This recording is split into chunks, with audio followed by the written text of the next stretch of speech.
Hello and welcome to Edu M sphere.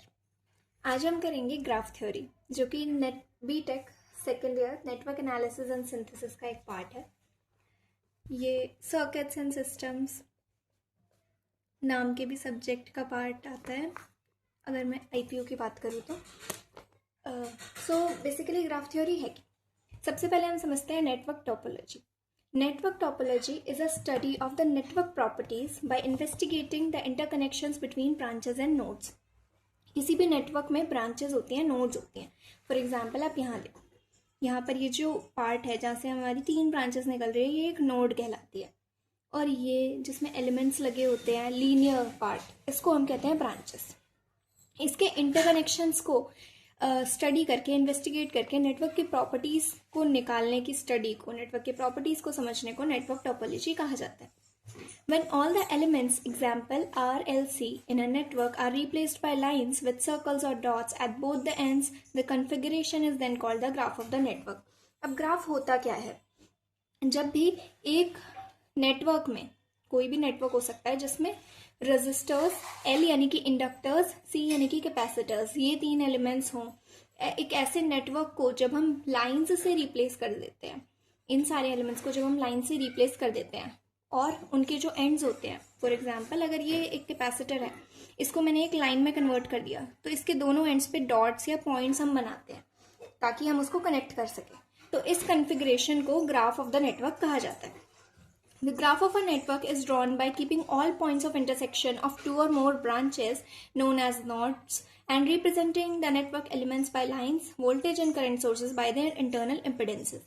अब graph जो है वो नेटवर्क का वो कैसे बनाते हैं, जो भी पॉइंट ऑफ इंटरसेक्शन है जिसको हम नोड्स कहते हैं, इनको तो हम एज इट इज रखते हैं, जैसे कि आप यहाँ पर देख सकते हो।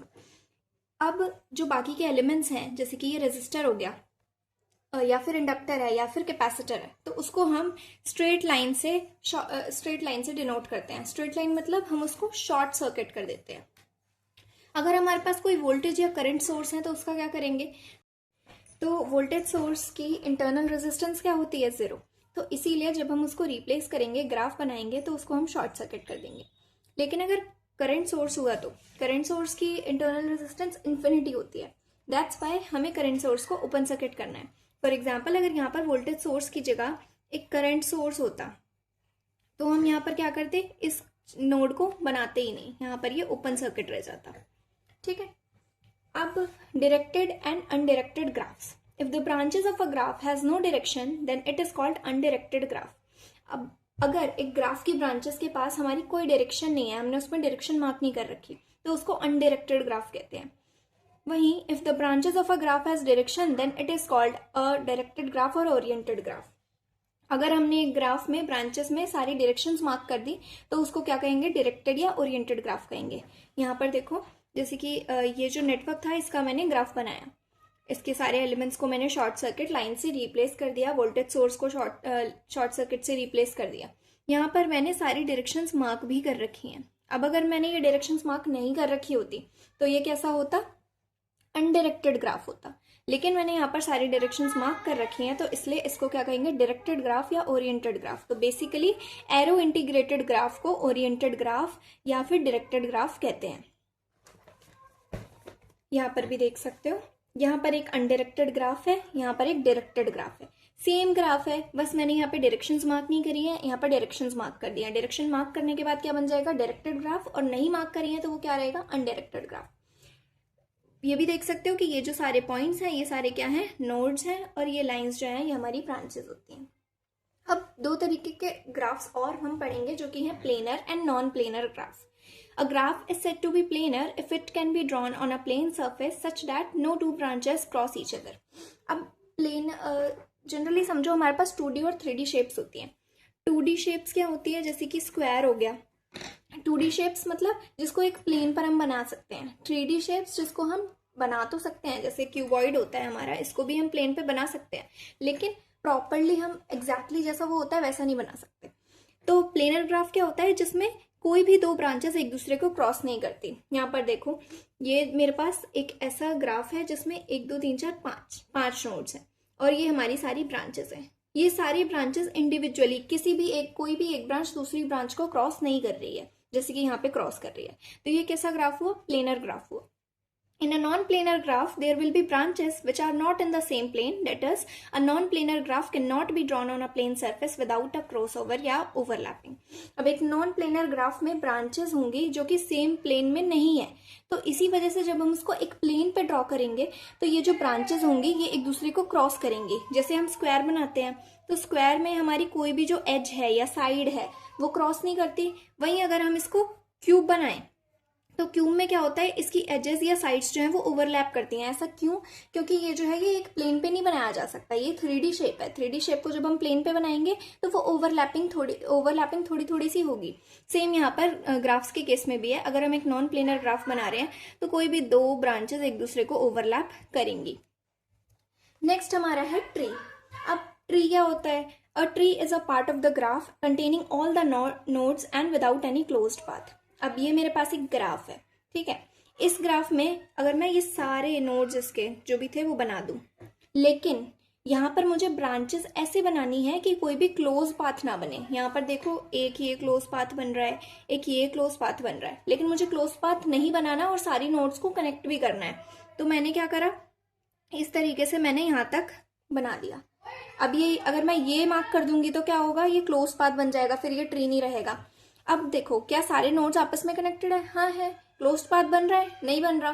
सारे नोड्स जो ग्राफ में थे वो क्या मैंने ड्रॉ करे हैं? हाँ। तो ये क्या है? ये एक ट्री है। ट्री की प्रॉपर्टीज क्या होती हैं?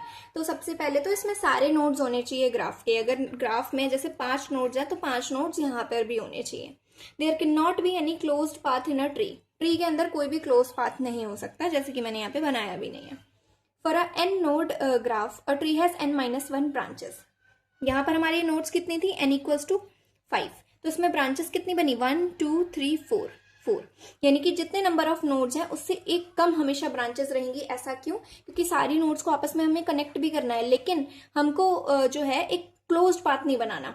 अगर हम टोटल जितने नोड्स हैं उतने ब्रांचेस बना देंगे तो एक क्लोज्ड पाथ बन जाएगा, लूप बन जाएगी, जो कि हमें नहीं बनानी। इसीलिए हमेशा ट्री के अंदर जो नंबर ऑफ ब्रांचेस है वो नोड्स से हमेशा एक कम रहेगी। यानी कि अगर नोड n है तो वो n-1 होंगे। अब total number of possible trees क्या हो सकते हैं? अब जैसे मैंने इसको छोड़कर ये चारों कनेक्ट करे, ऐसे ही मैं ये भी बना सकती थी। ये भी एक तरीके का क्या है? ट्री है। अब कितने पॉसिबल ट्रीज हो सकते हैं? तो यहाँ पे दो फॉर्मूला देखोगे, n(n)⁻n-2 and determinant of AR अब सबसे पहले ये समझो n(n-2) ये जो फॉर्मूला है ये फुल्ली कनेक्टेड ग्राफ के लिए है। फुल्ली कनेक्टेड ग्राफ होता क्या है? एक ऐसा ग्राफ जिसमें all nodes connected to each other but only once. सारी नोड्स एक दूसरे से कनेक्टेड होती हैं लेकिन सिर्फ एक बार। मतलब क्या हुआ? ये सेम एग्जाम्पल लेते हैं। यहाँ पर मेरे पास 5 नोड्स थी, ठीक है। इन्होंने कहा कि सारी नोड्स आपस में कनेक्ट होंगी लेकिन सिर्फ एक बार। मैंने कनेक्ट करना शुरू करा, ठीक है। यहाँ पर से ये इससे कनेक्टेड है, इससे कनेक्टेड है, इससे कनेक्टेड है, इससे कनेक्टेड है। सेम इस तरीके से मेरा ग्राफ बन जाएगा, जो कि यहाँ पे भी देख सकते हो। ये क्या है? फुल्ली कनेक्टेड ग्राफ है। यहाँ पर सारी जो नोड्स हैं वो एक दूसरे से कनेक्टेड है एंड ओनली वंस, 2 बार नहीं। 2 बार कैसे हो सकती है? मान लो ये कनेक्टेड था, मैंने इसमें एक और ये ऐड कर दिया, तो ये सेम ब्रांच जो है वो इन्हीं 2 नोड्स को कनेक्ट कर रही है और ऐसी 2 ब्रांचेस हैं, तो ये एक फुल्ली कनेक्टेड ग्राफ नहीं होगा। लेकिन वैसे ये जो है ये एक फुल्ली कनेक्टेड ग्राफ है। तो ऐसे ग्राफ्स के केसेस में क्या होता है? Total number of possible trees क्या होंगे? n(n-2), जहाँ पे n क्या होता है? Number of nodes. अब अगर यहाँ पे मुझे total number of possible trees निकालने हैं तो n की वैल्यू क्या है? यहाँ पे 5 है, तो पॉसिबल नंबर ऑफ ट्रीज कितने होंगे? n(n-2), 5 यानी कि 5 की पावर 3, 5 की पावर 3 यानी कि 125 नंबर ऑफ पॉसिबल ट्रीज यहाँ पर बन सकते हैं। अब दूसरा केस, जब फुली कनेक्टेड ग्राफ नहीं है, जैसे कि ये था और हमने ये बनाया था, इस तरीके से। अब यहाँ पर कैसे निकालेंगे? तो DET यहाँ पे क्या इसका मतलब है? डिटर्मिनेंट। डिटर्मिनेंट किसका? AR matrix multiply by AR transpose. ये T ट्रांसपोज है। AR क्या होता है? तो AR है हमारी रिड्यूस इंसिडेंस मैट्रिक्स, जिसके बारे में हम अगले वीडियोज में पढ़ेंगे। AR होती है रिड्यूस्ड इंसिडेंस मैट्रिक्स और AR ट्रांसपोज यानी रिड्यूस्ड इंसिडेंस मैट्रिक्स का ट्रांसपोज। यहाँ पर जो है इन दोनों को हम मैट्रिक्स मल्टीप्लिकेशन से मल्टीप्लाई करते हैं, फिर उसका डिटर्मिनेंट निकालते हैं, उससे हमारा एक्सप्रेशन आ जाता है total number of possible trees का इन केस ऑफ जब फुली कनेक्टेड ग्राफ ना हो। नेक्स्ट हम देखते हैं ट्विग। हमने ट्री के बारे में पढ़ा। अब ट्री की जो ब्रांचेस होती है उसको एक ट्विग कहा जाता है। ट्री की जो ब्रांचेस होती हैं उसको ट्विग कहते हैं। ट्विग को सॉलिड लाइन या थिक लाइन से डिनोट करा जाता है। जैसे कि यहाँ पर देखो, ये मेरा एक ग्राफ है जिसमें कितनी नोड्स हैं, 1 2 3। एन की वैल्यू क्या है, 3 है। ब्रांचेस कितनी है, 1 2 3 4। ब्रांचेस की वैल्यू क्या है, 4 है। अब यहाँ पर टोटल नंबर ऑफ ट्विग्स कैसे निकालते हैं हम, n-1 करके, क्योंकि अभी हमने पीछे ही पढ़ा कि एक ट्री के अंदर अगर n नोड्स हैं तो उसके अंदर ब्रांचेस कितनी बनाई जाएंगी, जोड़ी जाएंगी, कनेक्ट करी जाएंगी, n-1। अगर हमारे पास n जो है नंबर ऑफ नोड्स हैं तो n-1 ब्रांचेस होती हैं एक ट्री के अंदर, और इन्हीं ब्रांचेस को हम ट्विग्स कहते हैं। तो यहाँ पर अगर n की वैल्यू 3 है तो टोटल नंबर ऑफ ट्विग्स कितने आएंगे, n-1 यानी कि 3 - 1 2। तो मैं कोई से भी दो जोड़ सकती हूँ। जैसे कि मैंने पहले ये दोनों कर दिए, फिर मैंने इन दोनों को कर दिया, फिर मैंने इन दोनों को जोड़ दिया, बाकी दो छोड़ दिए। यहाँ पर ये दो हैं, यहाँ पर ये दो हैं। अब ये जो है ये सारे हमारे पॉसिबल ग्राफ्स ट्रीज हैं। अब कोट्री क्या होता है, जैसे कि यहाँ पर ये ग्राफ था, ये ग्राफ है, इसमें से मैंने ये दोनों ट्विग्स चूज कर लिए। अब बचा हुआ जो नेटवर्क है या बचा हुआ जो ग्राफ था, यानी कि ये दो ब्रांचेस, इनको हम क्या कहेंगे, कोट्री कहेंगे। वो पार्ट ऑफ ग्राफ जो कि हमने ट्री में कवर नहीं करा उसको हम कोट्री कहते हैं, और इसको हम डॉटेड लाइन से जो है बनाते हैं। अब एक ट्री के अंदर हम जो ब्रांचेस चूज कर रहे हैं तो उनको तो हमने ट्विग कह दिया, लेकिन ये दूसरी वाली ब्रांचेस क्या कहलाएंगी, इनको ही हम लिंक या कॉर्ड कहते हैं। जो ब्रांच है कोट्री की उसको लिंक या कॉर्ड कहा जाता है, और इसको डॉटेड लाइन से डिनोट करते हैं, जैसे अभी मैंने ऊपर बताया। अब हम लिंक्स के नंबर कैसे निकालेंगे, तो टोटल ब्रांचेस ग्राफ में कितना है, बी से डिनोट करते हैं। और टोटल नंबर ऑफ ट्विग्स कैसे निकालते हैं, n-1। अभी अभी हमने यहाँ पर फॉर्मूला पढ़ा जहाँ पे n क्या होता है, नोड्स होते हैं। तो टोटल ब्रांचेस में से अगर मैं ट्विग्स को कैंसिल कर दूं, माइनस कर दूं, टोटल ब्रांचेस में से अगर मैं ट्विग्स को माइनस कर दूं तो मेरे पास क्या बच जाएगा, नंबर ऑफ लिंक्स बच जाएगा। तो ये फॉर्मूला आता है b - n-1, जहाँ पे b क्या है, नंबर ऑफ ब्रांचेस है, और n नंबर ऑफ नोड्स है। नंबर ऑफ ब्रांचेस एक फुली कनेक्टेड ग्राफ में कैसे निकालते हैं, n-1/2, जहाँ पे n क्या है, नंबर ऑफ नोड्स है। एक फुली कनेक्टेड ग्राफ में ब्रांचेस का नंबर इस तरीके से आता है। अब नंबर ऑफ ट्री ब्रांचेस कैसे निकालते हैं, अभी ऊपर हमने पढ़ा था n-1 करके। अब जितने ये ट्री ब्रांचेस होती हैं उतनी ही केसीएल इक्वेशंस हमारे पास फॉर्म होती है। केसीएल इक्वेशन क्या होती है, किरचॉफ्स करंट लॉ, जो कि इस तरीके से नोड्स पे लगाया जाता है, जहाँ पर मान लो ये V वोल्टेज है, ये V1 है, ये V2 है, ये V3 है। मैं इस करंट को I1, I2, I3 मान लूँ, तो I1 + I2 + I3 = 0 होता है। ये हमारा केसीएल कहता है कि एक नोड से जितना भी करंट निकल रहा है उन सबका सम क्या होगा, 0। अब I1 क्या होता है, V - V1 बाय यहाँ पर जो भी रेजिस्टेंस होगी R1 मान लो, तो R1 इस तरीके से जब हम केसीएल इक्वेशन बनाते हैं तो जितनी केसीएल इक्वेशंस होंगी वो उतनी ही होंगी जितनी हमारे पास ट्री की ब्रांचेस है। अब degree of each node of fully connected graph, degree क्या होती है, तो how many branches are connected to a node, एक नोड से कितनी ब्रांचेस कनेक्टेड है। ये ग्राफ है हमारा, मान लो ये वाली नोड है, इस वाली नोड से कितनी ब्रांचेस कनेक्टेड है, 1 और 2।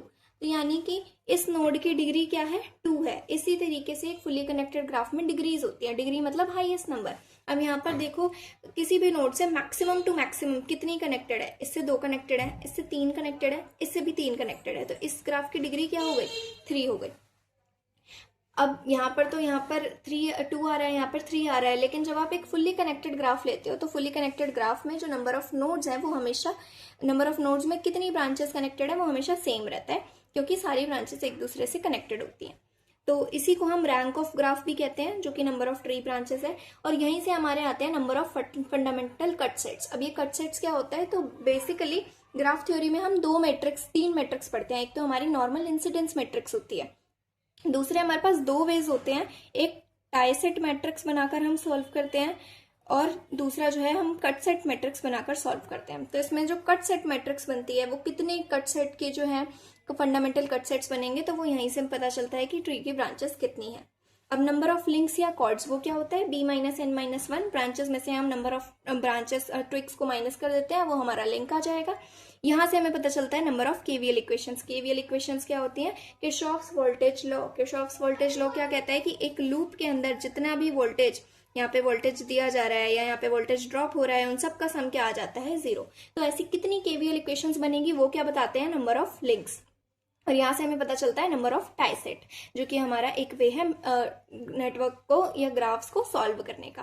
टाई सेट मैट्रिक्स क्या होती है, कट सेट मैट्रिक्स क्या होती है, इंसिडेंस मैट्रिक्स क्या होती है, ये सब हम नेक्स्ट वीडियो में पढ़ेंगे। आज के लिए बस इतना ही। Thank you.